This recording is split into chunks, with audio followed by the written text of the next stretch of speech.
Hey guys, if you followed the case of 19-year-old Jay Slater to its conclusion, then you will know in May, day one of the coroner's inquest was held. It was meant to only be one day, however, because key witnesses didn't bother to turn up and because Jay's family wanted answers from them, then the coroner adjourned the inquest until a later date. Well, that date was yesterday. So the inquest has resumed and we've got a lot more answers now as to what happened to 19-year-old Jay Slater last year when he was on a vacay just for the weekend to attend a music festival in Tenerife. Jay was from my county, the great county of Lancashire, and he flew over to the Spanish island of Tenerife with some friends. I covered day one of the inquest when it happened over on MichelleAfterDark, so go and check that out. And what we're going to do in this video is go through the live blog that Manchester Evening News had put together. So, let's go.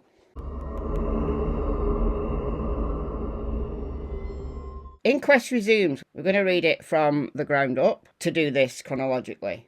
Inquest resumes. There's an air of expectation here at Preston's Coroner's Court as we await the start of resumed inquest into the death of Jay Slater.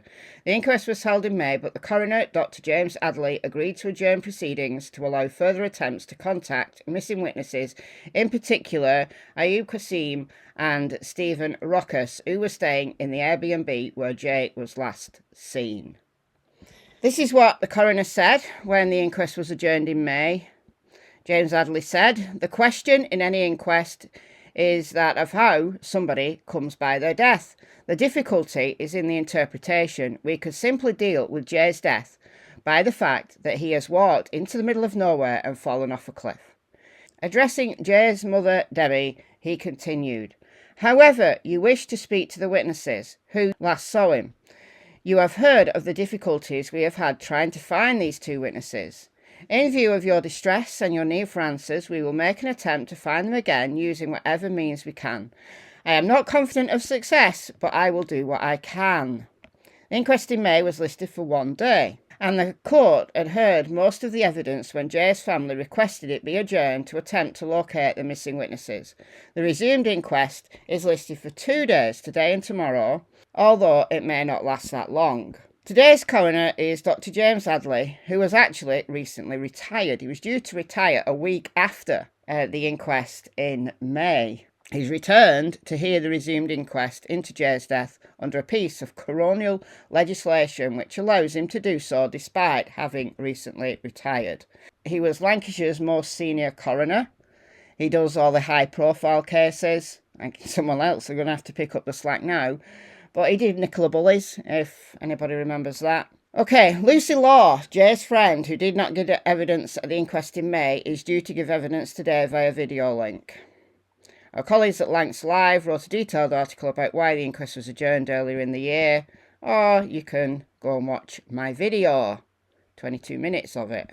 Although there were 4 witnesses, Lucy Law, Brad Hargreaves, Ayub Qassim and Stephen Rockus, who did not give evidence at the inquest in May, Jay's mum Debbie was especially keen to hear from the 2 men who rented the Airbnb. This is what Debbie said in May. "I know you tried to locate them, but how can we ever get any understanding? We know he died, we know he had an accident, but from him leaving that holiday resort to going up where?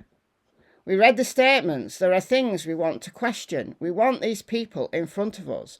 My son went on holiday and didn't come back. So there are questions we need to ask. Please." It's now been more than 12 months since Jay's body was found after he disappeared while on holiday in Tenerife. Jay was discovered dead in the Juan Lopez ravine in Tenerife on July 15th last year, following a months-long search.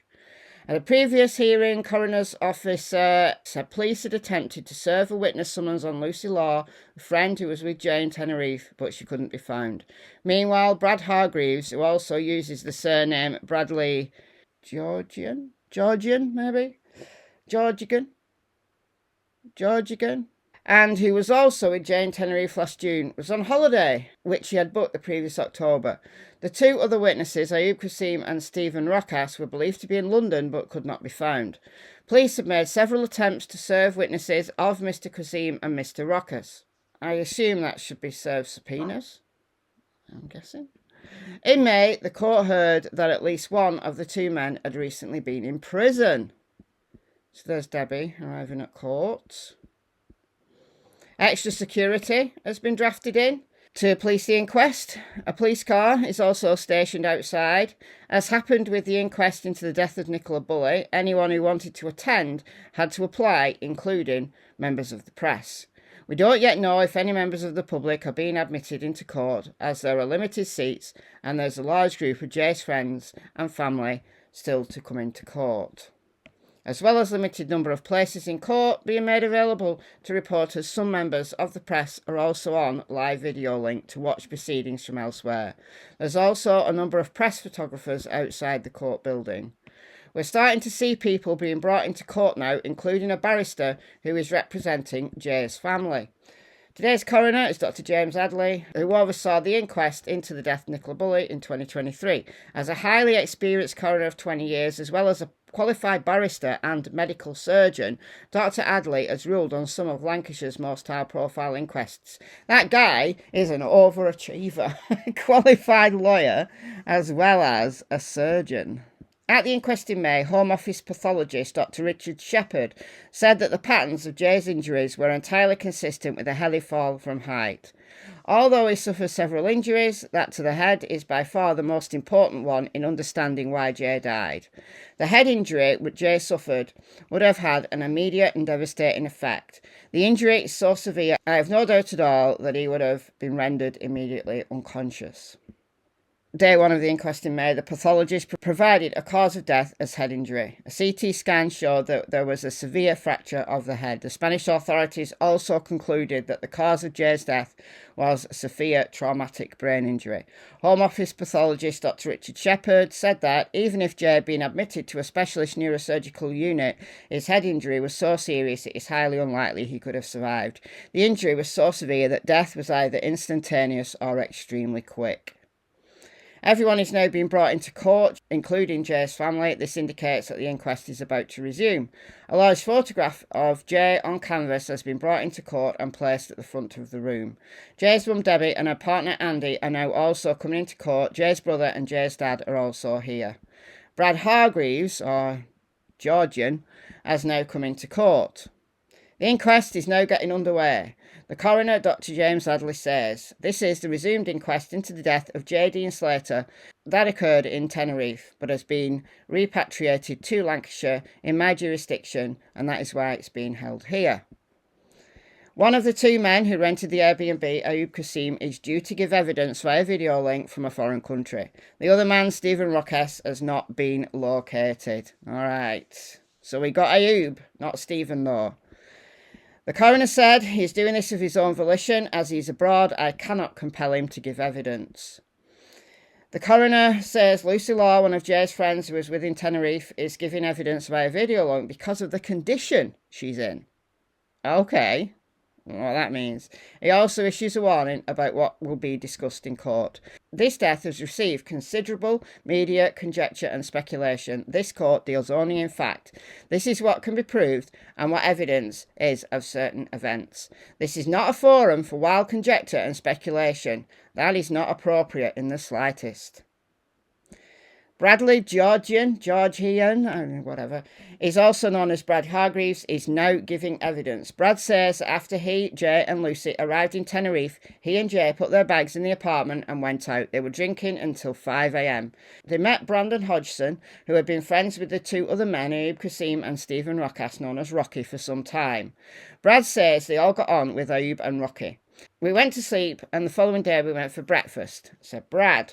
"We went to the music festival later that day, which was due to start at 10 p.m. that night. The coroner asked Brad what they did at the festival. He replies, drinking and dancing like you would do at a rave festival. After spending the night at the rave, Brad and Jay went back to their apartment at Paloma Beach and went to sleep in their clothes because we were really drunk. The following day, we had a pool party thing at the hotel, and then the same day, we had a do again that night. Brad is asked how Jay behaved on the holiday and how much he drank. Brad says, well, it was our first holiday as a boys' holiday, so we might have took it a bit too far. Brad says that on June 16th, the day before Jay went missing, the group went out for drinks at about 6 p.m, met with Brandon and Lucy to go to the festival. We were together all evening until we got to the festival, and then we split up because it was so busy. Then Brandon says Jay's been kicked out. I have got out to try and get him back, but they wouldn't let him back in.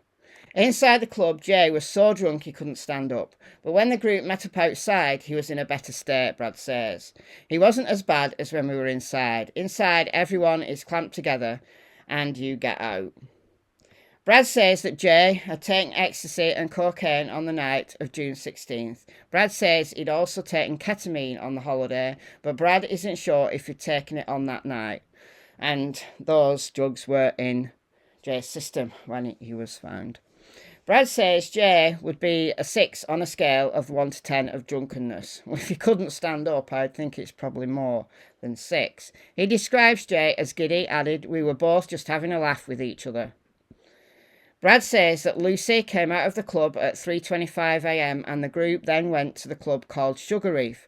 Ayub, Qassim and Steve Rockas weren't with the group in the festival.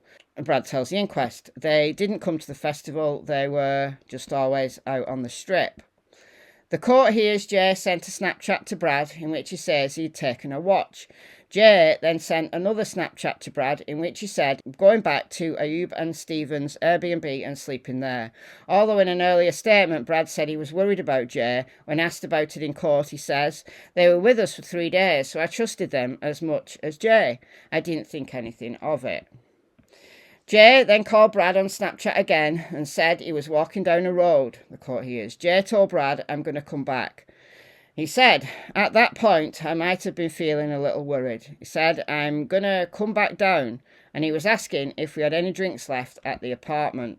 The coroner now discusses the watch with Brad. It had been widely reported that Jay had admitted stealing a Rolex watch, but Brad says he didn't think anything of it. He tells the court he didn't think anything of it because there was a lot of people selling fake stuff on the strip, loads of watches. In the video, Brad says Jay was wearing shorts and a t-shirt.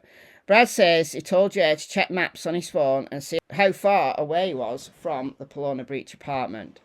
He says Jay told him it was a 14-hour walk. And Brad said, I said, wow, why are you so far away? Get a taxi back. And then he said, I'll ring you back. And that was the last time I spoke to Jay. Brad is now being asked about speculation that Jay had hidden 2 knives down his shorts. Brad says he knew nothing about this. The coroner asks, you have known Jay a long time. Would him arming himself with 2 kitchen knives down his trousers be unusual? Yes, Brad replies. Brad says nothing made him believe that Jay was distressed, feeling scared, worried or frightened. He was too wired. He wasn't thinking straight, was he? Brad is asked why Jay wanted to go back to the apartment after arriving at the Airbnb. He said because he wanted to carry on drinking. He's probably got to that apartment, they, Ayub and Rocky, have gone to bed, and he has sobered up and wanted to carry on drinking. Brad is now being asked questions by Lois Norris, a barrister representing Jay's family. Brad confirms that it was Brandon Hodgson who had introduced the group to Ayub, Qassim and Stephen Rockas. Brad says that Ayub's nickname was Johnny Vegas. Brad says the last time he saw Jay in person was when he, Lucy and Brandon had gone to Magic Mike's for food. Brad had gone to find Jay and found him straight away. This is when Jay told Brad, I'm going to stay with these, referring to Ayub and Rocky. Brad says that Jay had told him that Ayub and Rocky would bring him back to the Paloma Beach apartment at 12 the next day. Brad says Jay had told him he was going up to Ayub and Rocky's house to sell a watch. Brad then asked why, if he was worried about Jay going to sell the watch, he didn't ask him more about it. Because I was under the influence of drugs, Brad says. The inquest hears this is the watch that Jay had stolen. Brad says that Jay had video called him while he was inside the Airbnb. He showed me the bed they had made for him. The court had heard that Brandon Hodgson, a friend who had introduced the group to Ayub and Rocky, had not been located in order to request that he give evidence to the inquest. All these missing people. Brad confirms that the only thing he knows about the stolen watch is what Jay said in one Snapchat message. That's why I thought Brandon should be here, because he knows a lot more about that than just the Snapchat. That concludes Brad's evidence. We're now going to hear from Ayub Qassim. Drum roll, please. Mr. Qassim begins by attempting to talk about the kids dying in Palestine. Okay. He said, first and foremost, I want to send my condolences to Jay's family. I want people to also think about the kids that are dying. At that point, he was interrupted and told by the coroner he were not here to make political statements. Ayub explains he arrived in Tenerife about 4 days before the start of the music festival. He says he met Jay and his friends a couple of days before the first night of the music festival on Friday, June 14th. Ayub is now talking about the events of Sunday, June 16th. He says that the group watched the England football match against Serbia in the Euros at Sugar Reef. This included Brandon, Lucy and Jay, Rocky and me. The match ended around 10 p.m. At around 2 a.m, Ayub left the bar called Ayub Base. Ayub said that Jay arrived outside Sugar Reef and was inhaling nitrous oxide gas from a balloon. Dear God. At around 4 a.m, as Sugar Reef was closing, the group went to the Tramps Club. Ayub said they stayed there until 5 a.m, pushing 6 a.m. maybe. They then went to Magic Mike's. It's right next door to Tramps. Jay was on the bus, Ayub says, when asked about what his behaviour was like. Head bopping, chilled, happy. He was coherent. Ayub says he took Jay for a chicken burger. We all got food. Ayub had asked if Jay had any money on him. He says, vaguely, I might have heard him saying I've run out of dough, but I don't know 1,000,000%. I didn't check his pockets. Ayub is then asked why Jay ended up back at his Airbnb. He asked, Ayub said. From further things I've heard, he must have thought we were going to stay up. He said, can I come with you guys? Those were his exact words. Ayub says he told Jay, bearing in mind I live a bit far away, but I'll drop you off in the morning if you want. Ayub is now talking about the watch. He says that there was a Romanian lucky guy who was selling fake watches. The man tried selling a watch to Ayub, but he said, nah, I don't want that, it's fake. He then tried selling it to Jay. Ayub is very clear on the next point. One thing I can say is that Jay didn't steal no watch. Ayub Qassim is currently giving evidence via video link from a foreign country. We have not been told exactly where he is. Ayub, who speaks with a southern accent, is wearing a white Ralph Lauren shirt. Okay. Ayub says that he, Jay and Rocky then drove back to his Airbnb in Masca. They stopped on their way there while driving up the mountain road and got a couple of drinks from a shop. Jay bought a Coca-Cola. The court has also played the 2-second Snapchat video which Jay sent to his friends from the backseat of a car. This was as Ayub, Rocky and Jay were making their way to the Airbnb. Jay captioned the video, just took a 2-gay rollie off some C word with this Mali kid, off to get 10 quid for it, now ha off my undies. Ayub says this Mali kid is referring to himself. Ayub confirmed that he is of Somalian heritage. He says again, one thing I'm sure about is that Jay didn't steal a watch. Ayub is asked why Jay would be saying he had stolen a watch if he hadn't. Ayub says it could have been bravado. When you're younger, you might exaggerate things, but 100% I didn't see a watch getting taken. Maybe he was just bigging himself up to his pals. The inquest hears that in another Snapchat post, Jay writes the caption, yes, cos ended up getting thrown out of there. Me with 2 Mali kids just took an AP off some C word on way to sell it for 10 quid. In an earlier message, Jay claimed the watch had been a Rolex. AP refers to Audemars PJ, I don't know, an expensive make of watch. The court has just been shown a picture taken by Ayub on his phone after he pulled up outside the Airbnb. In the photo, which shows Rocky fast asleep in the front passenger seat with his head on an almost 90-degree angle, Jay can be seen in the back seat smiling. Ayub also took a short video clip of Rocky asleep in the car. Both Ayub and Jay can be heard laughing in the background. Ayub is now describing the last time he saw Jay. He tells the inquest, "He asked for a charger. I said, go and get it in Rocky's room. He had gone in there and grabbed the charger from the side of his bed and stuck it in the kitchen. He started charging it in the kitchen. I ran upstairs and grabbed him a blanket. I went past the bathroom and grabbed him a towel as well. I said, that's you in it. He asked for a fag and I left my deck downstairs. I said goodnight and went upstairs." There will now be a break for lunch. And this is Brad. The moment Brad Hargreaves left Preston Coroner's Court a short time ago. The inquest is due to resume shortly. We're expecting to hear from the remainder of Ayub Qassim's evidence this afternoon, plus evidence from Lucy Law. Ayub is talking about what happened when he went to bed. He said he didn't go to sleep as soon as your head hits the pillow, but eventually fell asleep. He woke up to a buzzing sound coming from the door. Ayub explains that he had parked his car in front of a small van, blocking it in. He thought this was who would be at his door.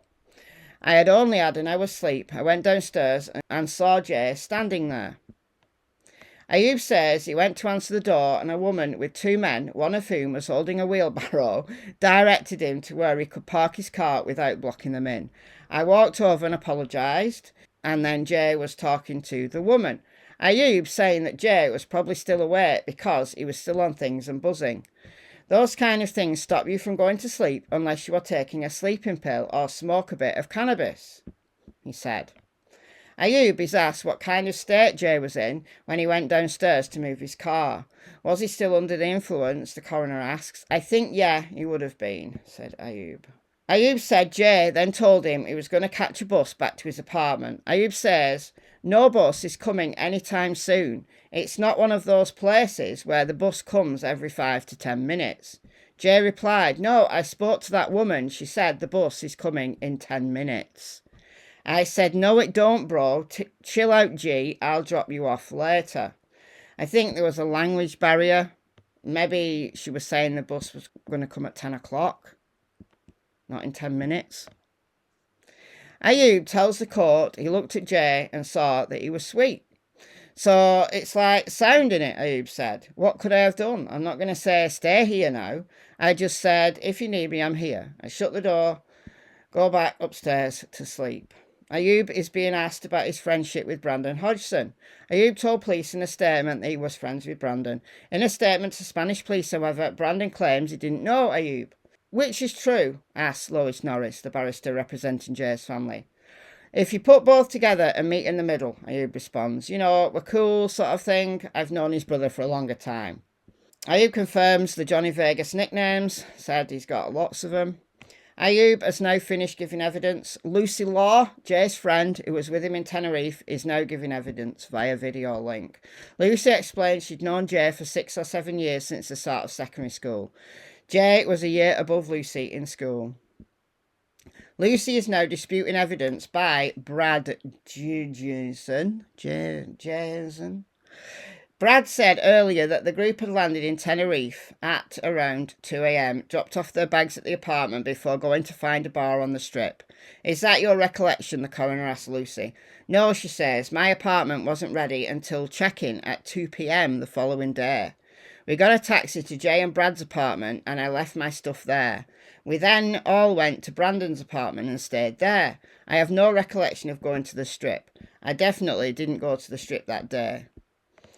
Lucy has now been asked about the events of Sunday, June 16th, the night before Jay disappeared on the morning of Monday, June 17th.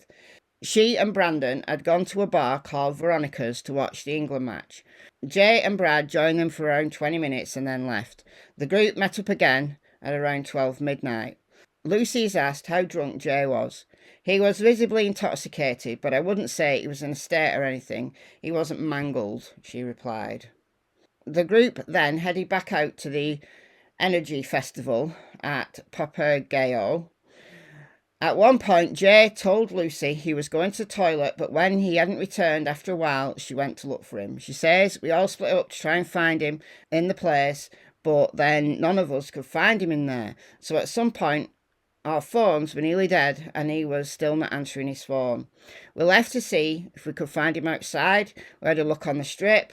At this point, I thought he's probably made mates with somebody or found a girl and ventured off. He then messaged us and said, I'm in Oasis. We couldn't see him. He then messaged saying he was in Sugar Reef, which is 2 or 3 clubs up, but we couldn't see him there either. So a completely different story to what Brad had said, but anyway. At 2:48am, Lucy messaged Jay saying, I'll come and get you. A minute later, Jay sends a message saying, doesn't matter, I'm on a mission. At 3:24am, Lucy sent Jay a voice note in which she said, where are you and what are you doing? I'm coming to get you. If you're not there this time, I'm going to be effing fuming. Lucy says this is because Jay kept saying he was at various bars and then it was nowhere to be found when they went to look for him. Lucy is asked why she was so worried about Jay. She says, I've been to Tenerife a few times and I wouldn't want any of my mates wandering around on their own. Boy, girl, anybody. Lucy then found Jay while she and the others were ordering food from Magic Mike's, a takeaway close to the strip. She says, I said to him, where have you been? And he was just laughing his head off. Lucy says that Jay seemed his usual self and didn't come across as frightened, scared or distressed. Lucy went to sleep but left her phone on just in case. 8:30pm, Brandon calls her and says, oh my god, Jay is in the middle of nowhere. That must be 8:30am. 8:30am, Brandon calls her saying, oh my god, Jay is in the middle of nowhere and only got 1%. Initially, Lucy thought Brandon was joking, but then she could tell in his voice that he wasn't joking. Lucy then tried to call Jay. The call connects before it was cut off when Jay's phone battery died. Lucy said to Jay, go back to wherever the F you came from before it gets boiling. On the call, which lasts 2 minutes and 10 seconds, Jay told Lucy, I'm in the middle of nowhere. Lucy asked Jay to try and describe what he could see, but Jay said there is literally nothing but mountains. This is when Lucy said she started panicking. He asked me if cactuses are poisonous, and I said a cactus is the least of your problems. Go back to where you have come from. During the call, Jay also told Lucy, I can't go back there. Lucy said she didn't get the sense that something bad had happened at the Airbnb. I also feel if something had gone on in terms of conflict, I feel he probably would have said. I do as well. I don't think he would have held that back. Why would he? And maybe saying I can't go back is because he probably felt that he was lost or he was already in a precarious position. Lucy is asked why she said to Jay, go back before it gets boiling. She explains, obviously it was June in Tenerife. At 8am it's not too hot, but as soon as it hits like 10am it gets very hot. So I was thinking, if he's saying he needs a drink and he needs to go back, get a drink and charge his phone so that he's in a better position, which is good advice. We're now coming to the end of Lucy's evidence. Next up will be Nick Spencer, a digital analyst from Lancashire Constabulary, who will give evidence about the link between a phone battery's life and phone calls. Lucy is being asked about the watch that Jay told others he had stolen. Lucy confirms that she knew nothing about any watch on the night. Jay didn't say anything about a watch to her at any point, and she did not see a Snapchat about a watch. Lucy adds, the word over in Tenerife was that a watch had been stolen, but I thought it was just one of those things. I honestly didn't know what to believe. There were so many theories being thrown about. And that's it from Lucy. Where's Stephen Rockes and Brandon Hodgson? Coroner's officer Alice Swarbrick will now give evidence about her attempts to find the remaining outstanding witnesses, including Stephen Rockes and Brandon Hodgson. Lois Norris, the barrister representing Jay's family, has just said that there was a message thread between the family and Brandon Hodgson, and it appears he was unwilling to give evidence. Brandon Hodgson is understood to be in Tenerife. The coroner arranged for Lancashire police officers to serve a summons on Brandon and his home in Lancashire. They attempted to do so on several occasions. The coroner's officer called Brandon on several occasions and left voicemails but never heard back. Brandon's mum, Natalie Hodgson, was hand-delivered a letter from the coroner's office by Lancashire Constabulary. This exchange was documented on body-worn footage but neither she nor her son Brandon made contact with the coroner's office. Well, you're a scumbag, Brandon. You're a scumbag. We are hearing the statement Brandon gave to Spanish police via video call following Jay's disappearance. Brandon told police that Jay called him when he was still trying to walk home from leaving the Airbnb. Jay didn't seem frightened and was laughing and joking. Brandon added he thought Jay was out of his mind. The coroner's officer is now explaining her attempts to locate the remaining outstanding witness, Stephen Rocky Rocas. The coroner's officer spoke to Stephen Rocas on the 17th of April ahead of the initial inquest hearing. She explains she needed a statement from him and arranged to send him an email. After that point, Stephen Rocas has not responded to any attempts to contact him. These include several visits by Met police officers to 2 addresses in London where he has been registered, sending police officers to a business address, searching the police national computer and searching voting records. As part of her efforts to locate Stephen Rocas, the coroner's officer discovered he had appeared at East London Magistrates on April the 3rd. He was also due to sign on at Stratford Police Station on April 27th, but had failed to do so. Alright, so he's on the run. Alright, so he's in trouble, he's on the run. Efforts to locate Mr. Rocas since that date of the first inquest on May 21st have been led by Lancashire Constabulary. To give an update as to where we're at in terms of the evidence, next we'll hear from digital analyst Nick Spencer from Lancashire Constabulary. Initially, his evidence was said to be connected to how phone calls impact battery life, but just before the break we heard he will be talking about the force's attempts to locate Stephen Rocas. After Detective Sergeant Spencer had given his evidence that will conclude all witnesses we are due to hear from, the coroner, Dr. James Adley, has indicated he will give his summing up tomorrow, Friday, following his conclusion. He says it will be a short-form conclusion. We're now being played a video Jay filmed on his phone at 7:21 a.m. on Monday, June 17th, the morning he disappeared. This shows the red-orange flowery blanket which Ayub Qassim had given Jay so he could go to sleep. In the video, Jay can be seen holding a cigarette and then filming briefly outside the Airbnb. A report from Spanish authorities reveals that Jay was reported missing at 9 a.m. on Monday, June 17th. Mountain rescue teams were made aware of his disappearance at 8 p.m. that night. They said that the information they were given was that when looking for a bus stop, Jay, had a fall. Weird, but okay. We were also told that he was afraid of dying and his phone had no battery. The mountain rescue team said they located Jay's body in the Juan Lopez ravine on July 15th. The court had been shown a series of maps to indicate the distance from the Airbnb in Mascot to the ravine. Jay's body was found in a dry watercourse. About 8 metres above that, Jay was found with his head facing down the slope.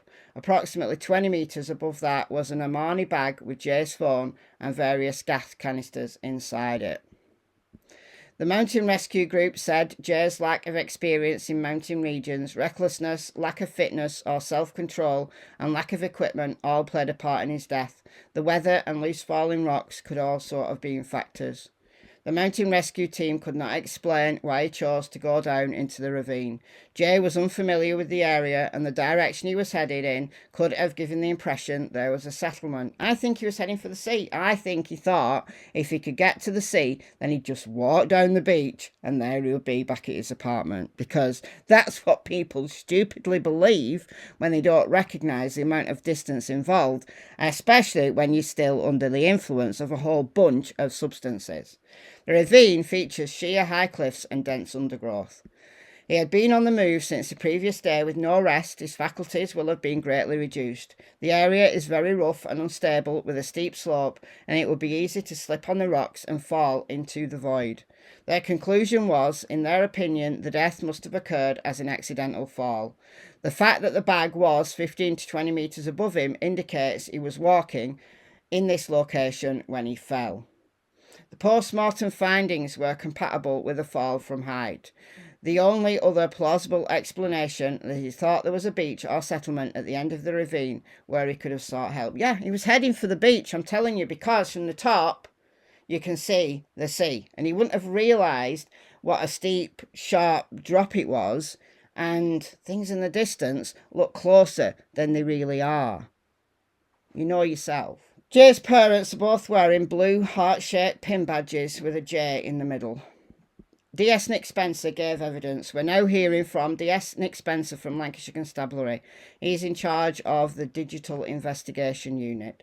His unit was involved in tracking people through social media. The unit was asked to help in tracing Stephen Rockass.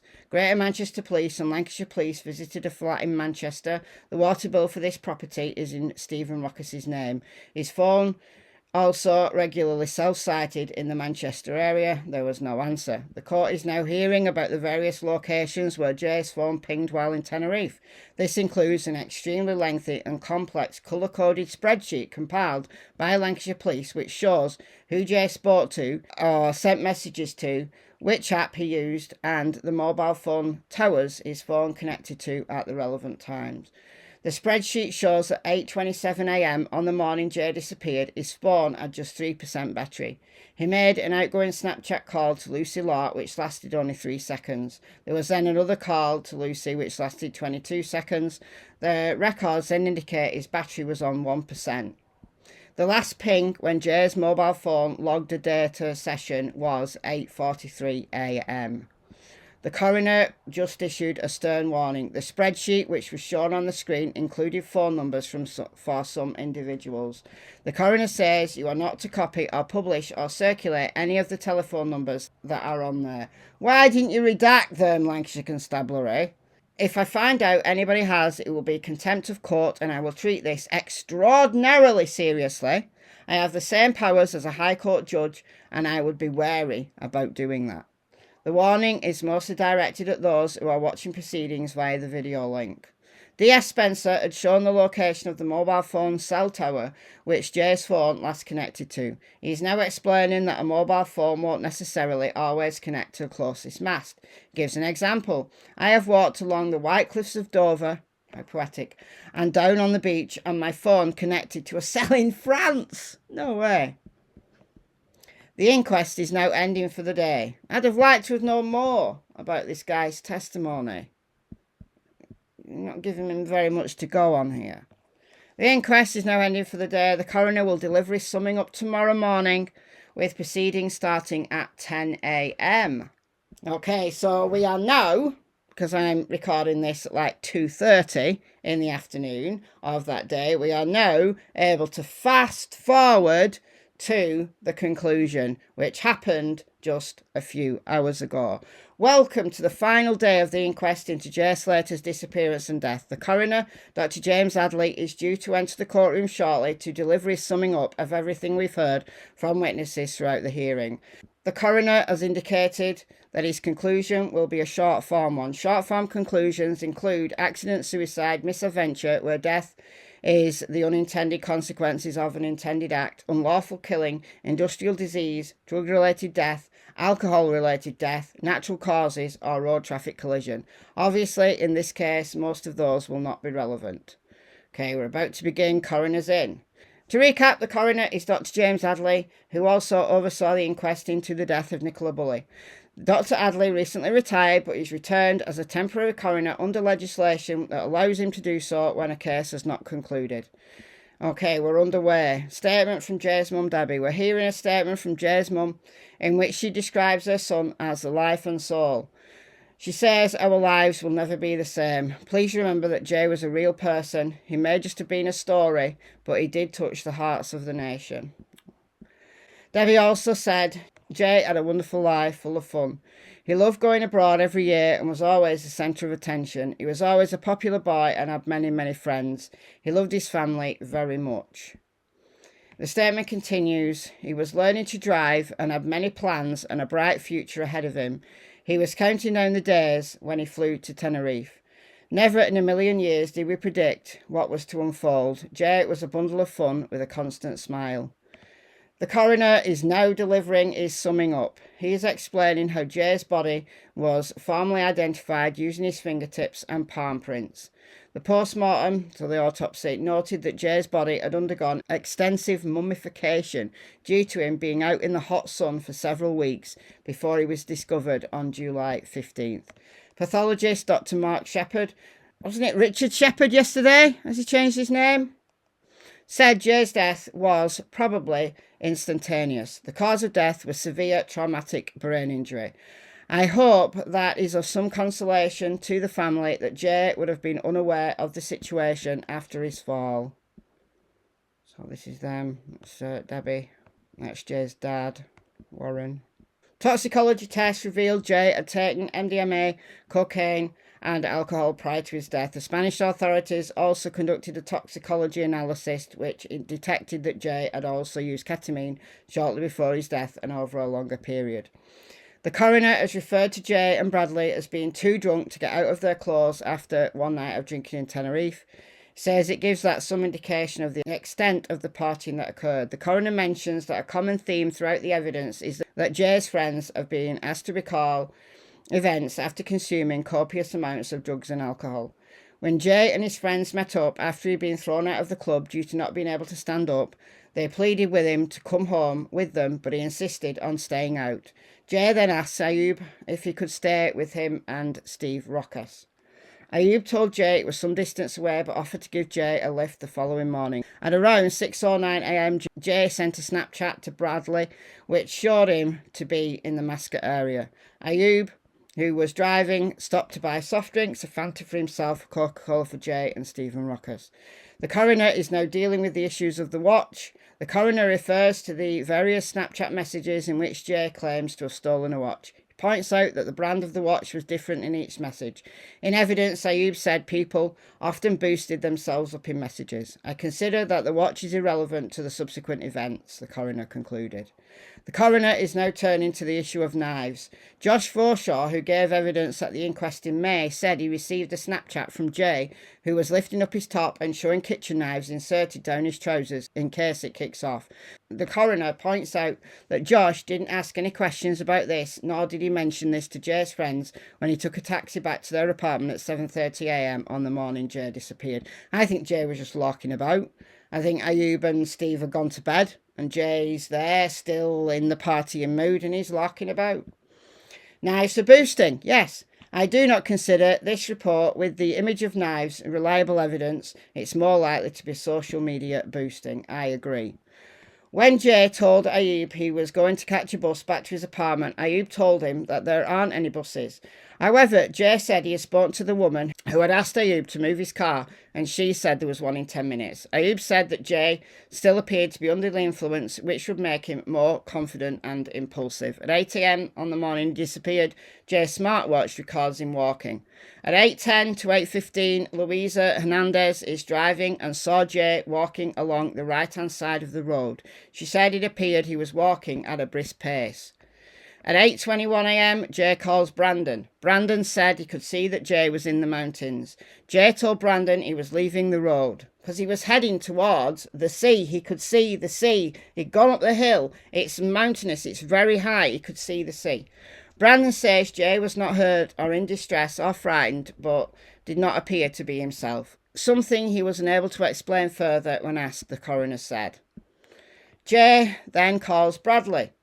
Jay said he'd left the Airbnb to come back and start drinking again. Bradley did not think anything had happened at the Airbnb to make him leave. He asked Jay if he knew where he was and to turn maps on. Jay said he was an hour's drive or 14-hour walk. At the end of the call, Jay's phone battery was at 3%. Brandon then calls Lucy and told her Jay was up in the mountains. Lucy calls Jay several times, which she asked him if he knew where he was. Jay said that his mouth was dry and he needed a drink and was frightened. Lucy told him to go back. At the end of this call, Jay's phone was on 2%. At 8:35, Lucy told Jay to go back again. At 8:49 a.m, Jay's phone recorded its last data. At 8:52 a.m, Jay calls Lucy again. His phone was on 1%, and all he could see was the mountains. Okay, Jay was found 29 days after he went missing by two members of the Spanish mountain rescue group in the Juan Lopez ravine. The first 13 days of the search were conducted by various organisations. By the 13th day, all accessible paths had been searched. The search was complicated due to the vegetation, steep cliffs and difficult terrain. Jay was found 8 metres above the dry riverbed and his bag was found a further 20 metres above, containing his phone and his passport. He is believed to have fallen 20 to 30 metres. So 20 metres in feet. So 65 to 98 feet. So you're going to get a big bump to the head. The mountain rescue team said the Juan Lopez ravine is infrequented by people due to the lack of water source and difficult terrain. Jay's lack of training, poor judgment, lack of sleep and water, inappropriate clothing, and lack of a hat, and any after effects of the drugs from the night before were all factors in his fall.